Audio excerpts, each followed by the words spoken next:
ও ৰাইমন ভাই বিৰত ভাবছি কি কৰে যায় হ্যাঁ এই খাম ৰখে ইমান টেনচন কিয় লৈছা আগত ক'ৰবাত হোটেল পামতো এই দাদা এই ল'ৰাটো সুধিল ৰ ভাইটি ভাইটি কি আছিল দাদা এই ইয়াতে ক'ৰবাত ভাল হোটেল আছে নেকি ইয়াতে নাপাওঁ দূৰত আছে ও ৰাইমন ইয়াতে বোলে ওচৰত হোটেল নাই মোৰ ভাই বিৰত ভাবছি কি কথা কৰ মই আছো তই ইমান টেনচন নলবি হু বিয়া দেখো যো ও মাৰ খাব লাগে নেকি এই মাৰ খাবা নালগে যো গাড়ী চাইড কৰো আৰু যো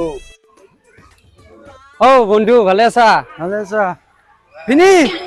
লাগিছে হয় নি কোনে বিয়া পাতিলো নামটা বিয়া এনাম মানুহ চাৱা চিতা কৰি থাকিব নালগে তাড়াতাড়ি খা আৰু গ'ল মেদেজি তাড়াতাড়ি দিবা দিবা খাই যাওঁ আমি হাও এক যে ভিডি মানে মাতলি আপোনালোকে দেওৰা পাতিল না কন্যা পাতিল আমি পেন্ডেলৰ পাৰ্টি